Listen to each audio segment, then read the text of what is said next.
Are you feeling uneasy today because the person you're dating seems a little more distant? If you struggle with anxiety, insecurity, overthinking situations, you could unknowingly be making mistakes that are actually pushing people farther away from you. Learning to control your response when people begin to pull away will make all the difference in your dating life. Hello, friends. Welcome to The Other Half, where we know attraction is not just about looks. You also have to take care of the inner half. My name is Maria, and for almost 20 years, my whole dating world was endless situationships where I was pushed to the side and discarded until I finally started doing things differently and got the relationship that I wanted. Now, I'd like to teach you the lessons I learned so you can get the relationship that you want. So if you feel like you always end up in relationships where people pull away and then eventually dump you, then grab a bottle of nail polish, let me know in the comments what color you are showing your self-love with today, and let's talk.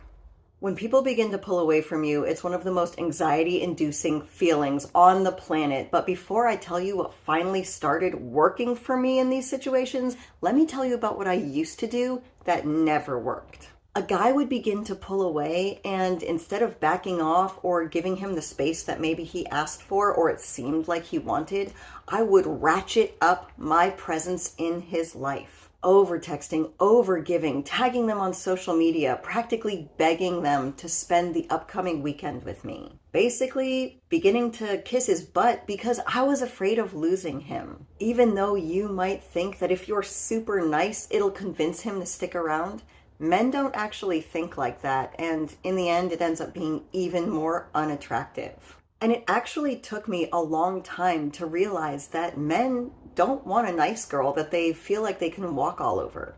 You definitely want to be a good person, but you don't want to be the nice girl. Above all, what you definitely do not want to do is let your anxious tendencies get out of control and begin to chase the person even harder who's obviously pulling away or has even asked you for space. If you begin to get in someone's face who's told you that they need some time for themselves, it's gonna instinctively make them feel like they have to run away from you. They have to get away from you. Like, man, I just want to spend a little time alone. This girl will get away from me.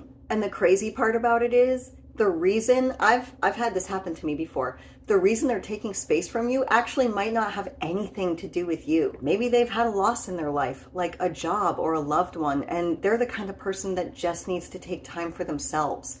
They will begin to resent you if you do not let them have that time. But I know it's hard not to take it personally and start to overthink things and think that you can overgive and overdo and oversaturate and fix. You can fix it. No. If their brother died and they want a couple of days to themselves and you show up at their house the next day with soup, guess what? They're probably not going to be grateful for it. Again, it took me a while to learn these things, but once I did, and once I started controlling my anxious reactions when people began to pull away from me for whatever reason, whether it was because they weren't certain about a relationship with me anymore or because something in their personal life happened and they just needed some time, that's when I was finally able to make these situations do a 180 and start turning around in my favor. And if you enjoy the subject of dating tips with a healthier mindset, please like and subscribe and maybe share this video with one of your girlfriends who could use it, because Lord knows I definitely could have used it years ago. My first example is a guy who was pulling away because he wasn't sure about a relationship with me. Now, this scenario happened when I had definitely learned that everything I was doing was wrong, but I hadn't had a lot of practice doing it right. And what happened is, the guy I was seeing, we had been dating for 5 months, he started becoming distant. He sent me a text saying that he needs to step back from the relationship. So of course I went like this and asked him, please, can we talk about it? Can we talk in person? And he agreed to let me drive over to his house to talk to him. So basically, that's another mistake, more going like this. He's not coming to me at all. He's trying to step back. He's not driving over to my place to talk to me. I'm texting him. I'm asking him if we can work things out, if we can talk. Now I'm driving to him. Like I said, I was new at this, still stumbling like a baby giraffe. So I got there, and at first I think we were trying to act like nothing was really wrong, and we sat down on the couch, he turned on a movie, and I noticed that when I scooted to get close to him and lean up on him, he very noticeably started to pull away in the other direction. And that was too noticeable not to say anything. So that's when I sat up and I was like, look, what's going on? And he told me that he thought he just wasn't ready for a relationship at this time in his life. Now, from everything I had read and everything that I had watched and everything I had experienced over the years, where when I cry and beg and try to negotiate and argue with someone, that doesn't work. And I gave him the exact correct response, which was nodding and very sweetly, not like the nice girl, just being very sweet and kind and understanding. I said, well, it sounds like you just want to be friends and you're not looking for a relationship right now. He's like, yeah. I was like, okay, well, that really sucks. But the thing is, I definitely think of you as more than a friend, so that doesn't really work for me. And I'm sorry that it didn't work out, but I guess, that's pretty much the way the cookie crumbles. Continuing to not let his behavior diminish my actions, not reacting, not bitching or crying or clinging. And I started to get up and gather my things and being like, okay, well, I'll just head home. And just like it didn't even ruffle my feathers. And of course it did. That's why I was over there in the first place, because I had already kind of like lunged at him. But then I remembered that when you chase after somebody, they pull away harder. And then something happened that had never happened before. He was like, wait, stop, don't go. When I agreed with him and told him I understood, but that I didn't want to be just friends, so obviously this was no longer the relationship for me.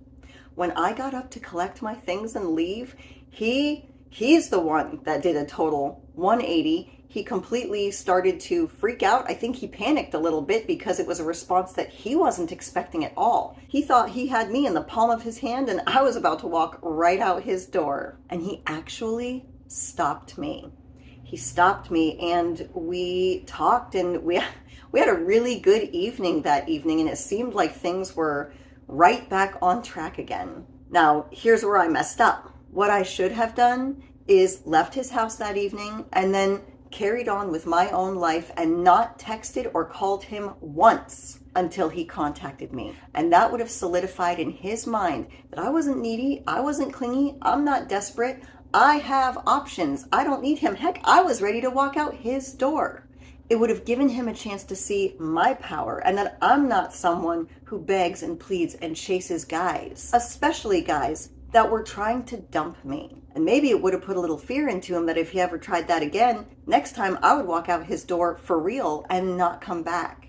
Human beings just need to know that sometimes. If somebody feels like no matter how they treat you, you're always going to be there, they're going to treat you however they want and however is convenient for them.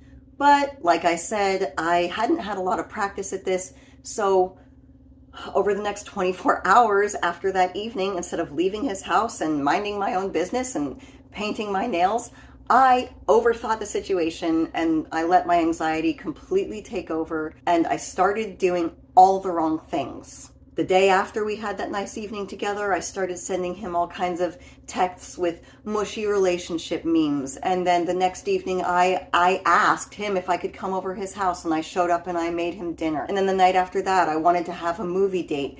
And then before the end of the movie date, I started asking him what he wanted to do that weekend. And when he was like, well, actually, I wanted to take some time to do this, I got upset at him. Oh, yeah, no, I was the queen of sabotaging relationships. So basically, I undid all the good I did when he originally told me that he didn't want to see me anymore. And like 7 days later, he ended up dumping me, but for real dumping me, and that was it.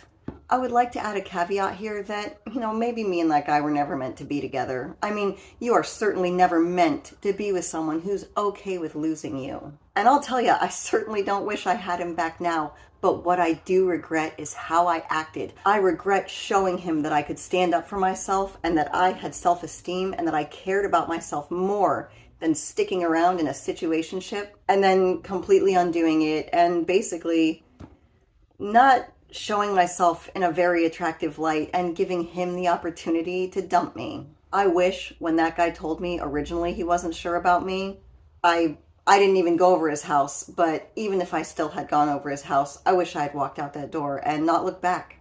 And I hope if you are ever in that situation, you remember this story.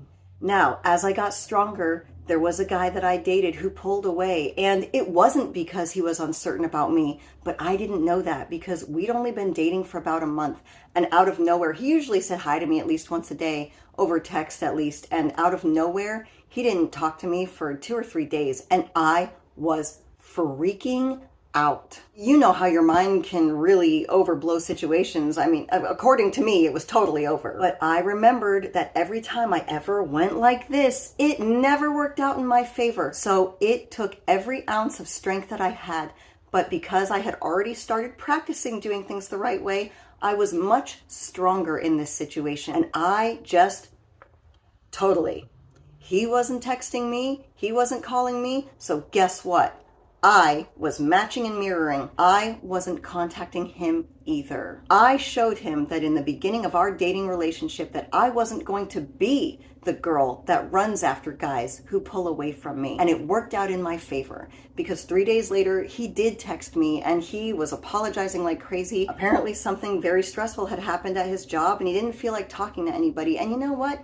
Maybe he wasn't even being honest about that. Maybe he was unsure about the relationship, but when he didn't hear from me either, maybe it made him a little uncertain. I did something different. When he did contact me 3 days later, I didn't act like it bothered me at all. I mean, gosh, we haven't been seeing each other very long. I understand. You have your own life too. Now, like I said, I was totally freaking out inside, but this is how I showed up in the relationship with him. And you know what?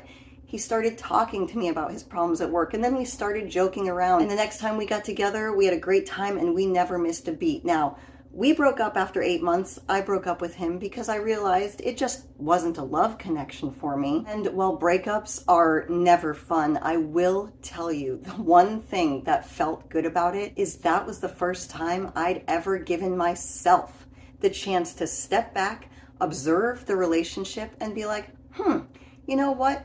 This guy is actually not for me. And then I went and found someone who was much better for me in the long run, instead of what I would normally do, which is immediately, not knowing him very well, overinvest in the relationship and not give myself a moment to realize that he's not really right for me. So now I'm invested, and if he does pull away, I get clingy because I don't want the relationship to leave me. I don't want to let it go. But it comes off as unattractive, and eventually I would get dumped, and I was left to pick up the pieces of rejection, not even realizing, now looking back, that relationship wasn't even right for me. I promise you, it will feel so good when you learn to stand up for yourself by not reacting so quickly and giving people so much power over your emotions. It gives you such a different view because even though, maybe they miss out and they never see your value, it won't seem to matter as much because you are the one that has to live with yourself every single day, no matter who comes in and out of your life. That's why I totally stopped giving people the time of day who were acting like I wasn't very important to keep around. I showed my self-love instead by sitting and relaxing and painting my nails. It was almost like a meditation. It was something that made me feel good and attractive on the outside, while simultaneously it was also good for me on the inside because when my nails were wet, I just couldn't text people who didn't seem to give a flip about me. It allowed me to pause and take a break and train myself not to continue to text and reach out and validate people who didn't treat me the way that I deserve to be treated in the relationship. Because like you, I give a lot in relationships to people that I care about. When someone starts to pull away, and no matter how you are feeling on the inside, you take it in stride and be strong and stand up for yourself in that moment. Tell them that you understand. Give them some time to think about their decision and walk away. It actually gives you time to step back and think about how much weight you should be giving someone's opinion who might not even really care that much about you. The goal in these situations is to remain sweet. We keep our composure, but we are solid with our boundaries. Sweet and solid. It's kind of how I feel about this color. It's called That's Hilarious, but it's not a joke. Keep those boundaries. If someone pulls away, don't chase. You'll have a better chance of keeping them. My name is Maria Adriana. You did not have to live my life, but I certainly hope you can learn something from it. As always, thank you for visiting The Other Half.